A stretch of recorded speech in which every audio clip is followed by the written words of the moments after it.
Emergency 911. House on fire. The house is on fire?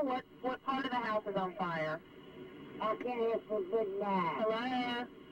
Bed. That was the frantic call made by James Walker December 14th, 2002, shortly after he woke up to flames. We narrowed the cause of that fire down to an electric blanket. Walker died as a result of the fire. In this fire, the blanket was burned beyond recognition, manufacturer unknown.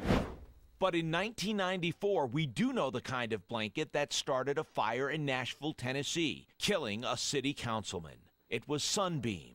These people are just two of many people killed by faulty electric blankets. The Consumer Product Safety Commission says in just 4 years, from 94 to 98, 30 people died in fires started by electric blankets. Why so many? If you ask this man, you'll hear a shocking tale. He helped design the Sunbeam electric blanket, which, by the way, has the vast majority of the market. I wouldn't even put my dog under it, because you run the risk of getting injured and burned, killed. Engineer Bill Rowe says he knew there were problems with the blanket early on. We knew it would burn. We'd already had some of the prototypes burned.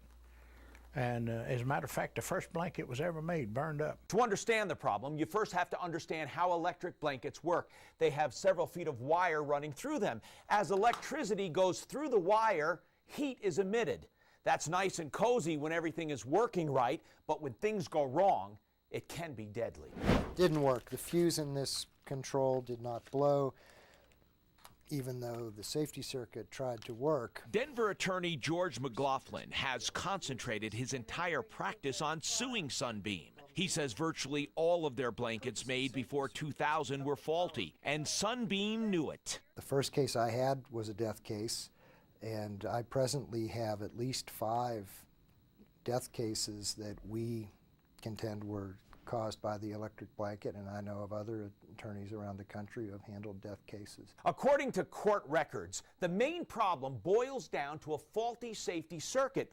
That's supposed to detect a broken wire in the blanket, then cut off power before it can build up excessive heat and start fire. Retired Sunbeam engineer Bill Rowe says the circuit is not reliable, and according to an internal memo dated 20 years ago that was based on his interpretation of the data, he estimated the company was then having 500 catastrophic failures a year. The response directly to me was, if you ever mention this again, you'll be fired. The other problem with the blanket is that there is a fuse that's supposed to stop power when there's a short, but it only works when there's a short in part of the blanket. So if there's a short in another part of the blanket, there's fire. Here's an example of how fast the blanket will burn.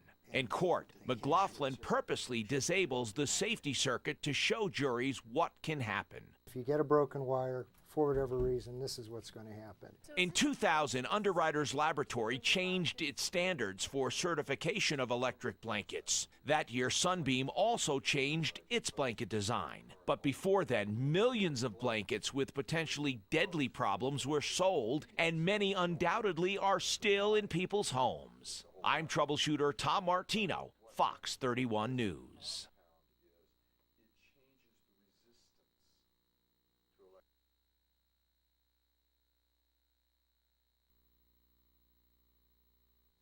Have you noticed how many people are carrying water bottles nowadays? At the gym, on the street, in the car? It's the new health craze.